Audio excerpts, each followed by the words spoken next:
Hello friends, welcome to my channel. आज का हमारा वीडियो है मैक्रो इकोनॉमिक्स और माइक्रो इकोनॉमिक्स के बारे में, जहां हम पढ़ेंगे इन दोनों की मीनिंग, डेफिनेशन और स्कोप के बारे में और समझेंगे इन दोनों के बीच के डिफरेंसेस। इस तरह के लेक्चर्स आपको आगे भी मिलते रहें तो उसके लिए सब्सक्राइब करें हमारे चैनल कॉमर्स माइस्ट्रो को। Economics. The subject matter of economics is broadly divided into two branches. One is microeconomics and another is macroeconomics. Micro, which means individual, and macro means aggregate. Microeconomics studies the economic behavior of individual units and individual economic variables. And macroeconomics deals with the functioning of the entire economy as a whole. अगर हम layman language में समझें तो micro economics जहाँ हम individual unit की study करते हैं, मींस किसी भी फैक्टर या वेरिएबल को जब हम स्मॉल स्केल पे स्टडी करते हैं, इंडिविजुअल उसकी स्टडी करते हैं, तो वो होता है माइक्रो इकोनॉमिक्स। लेकिन जब हम किसी भी फैक्टर को सम अप करके उसका कंपैरिजन करके स्टडी करते हैं तो वो बन जाता है macro economics, means aggregate, which means sum total. इन दोनों को और आगे समझा जाए तो micro economics is derived from a Greek word micros, which means small. Micro economics is also concerned with the economic activities of individual units as consumers, resource owners and business firms. Consumers जो consumption करते हैं, यानी कि आप और हम। Resource owners कौन होते हैं? As the word itself suggest, resource को ओन करने वाले। और बिजनेस फर्म्स जो कि मैन्युफैक्चरिंग करते हैं।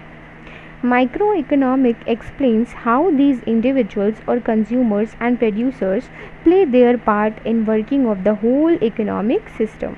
माइक्रो इकोनॉमिक्स हमें ये समझाता है कि कैसे ये इंडिविजुअल लोग, कैसे कंज्यूमर्स, प्रोड्यूसर्स सब कैसे मिल के काम करते हैं पूरे इकोनॉमी को चलाने के लिए। Both these terms have now become of general use in economics. Both micro as well as macro are now considered as two important approaches of the economic analysis. Resource owners की अगर हम बात करें तो एक साइड होती है house hold और दूसरी साइड होती है फर्म्स। हाउस होल्ड जो कि प्रोवाइड करती हैं फैक्टर सर्विसेज और फर्म्स जो कि इन फैक्टर सर्विसेज को यूटिलाइज करके इनका पेमेंट करते हैं। लैंड, लेबर, कैपिटल, एंटरप्राइज, ये होती हैं फैक्टर सर्विसेज। और फैक्टर पेमेंट्स की बात करें तो रेंट, वेजेस, इंटरेस्ट और प्रॉफिट। लैंड के बदले रेंट, लेबर के बदले वेजेस, कैपिटल के बदले इंटरेस्ट और एंटरप्राइज के बदले प्रॉफिट। आगे पढ़ते हैं classification and scope of micro economics. तो माइक्रो इकोनॉमिक्स का जो क्लासिफिकेशन है वो 3 पार्ट्स में हुआ है: product market, factor market and factor pricing, और तीसरा है वेलफेयर इकोनॉमिक्स। अगर हम प्रोडक्ट मार्केट में देखें तो इसमें आपकी आ जाती हैं theories of demand, theory of production, theory of cost, theory of distribution and product pricing.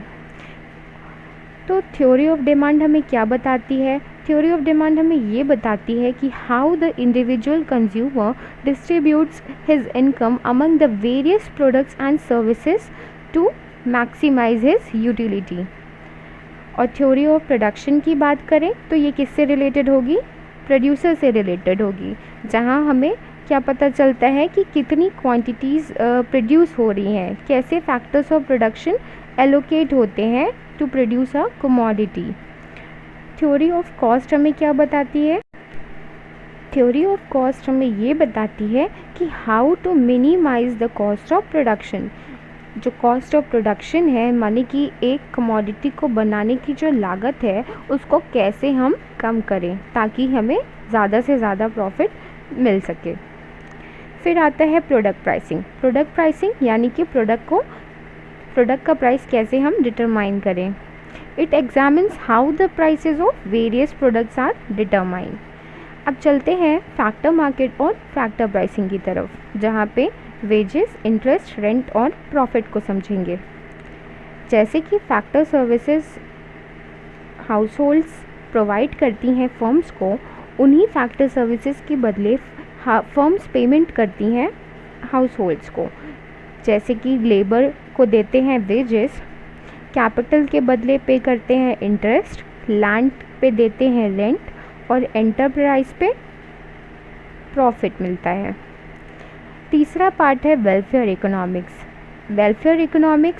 Welfare economics examines whether the resources are efficiently allocated or not। ये चेक करता है कि जो resources हैं उनका efficient use हो रहा है या नहीं। It spells out the conditions for the optimal allocation of resources so as to maximize the output and social welfare। आगे बढ़ते हैं, समझते हैं माइक्रो इकोनॉमिक्स के इम्पोर्टेंस को। पहला है to understand the functioning of a market. This helps to understand how the market functions and operates. Next is to know about the price mechanism. What is price mechanism? Price mechanism refers to those forces which helps to determine the price through the forces of demand and supply. Next is allocation of resources, then determination of price. Next is to ensure the optimum utilization of resources.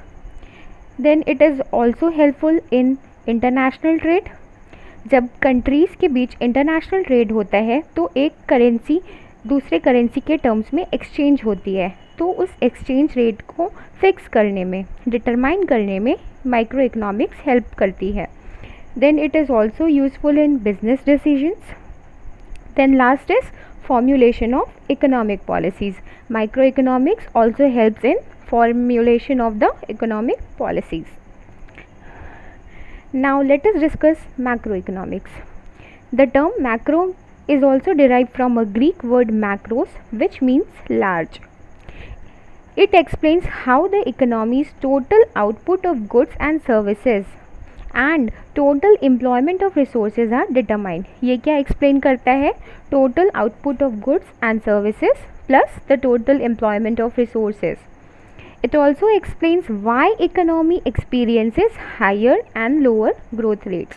अगर हम किसी economy को as a whole करके study करते हैं तो वो macro economics के अंडर आता है। Thus, it discusses the broad economic aggregates like problem of inflation, employment, national income, savings, investments, etc. तो अगर हम इन सारी चीज़ें की स्टडी करते हैं तो वो मैक्रो इकोनॉमिक्स के अंडर आता है। Now classification and scope of macro economics.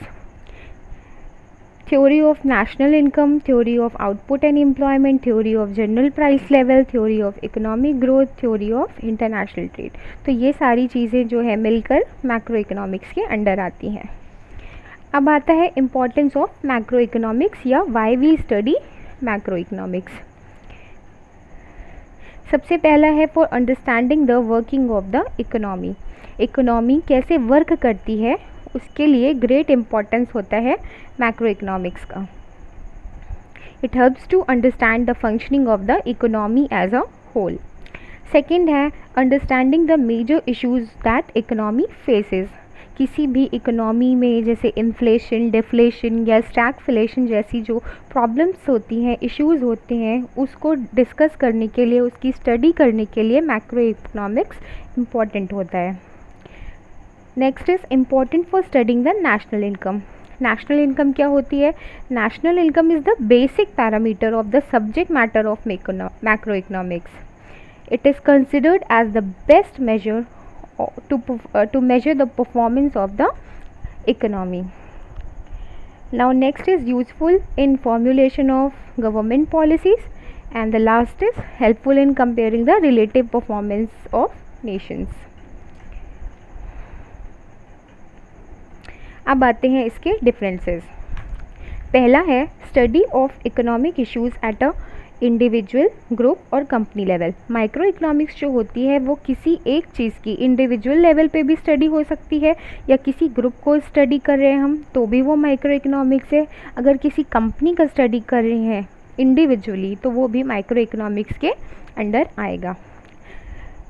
उसी तरह मैक्रो इकोनॉमिक्स में क्या होता है, study of economics eight national level, और जब किसी चीज़ की स्टडी हम नेशनल लेवल पे करेंगे तो वो मैक्रो इकोनॉमिक्स किया आ जाएगा.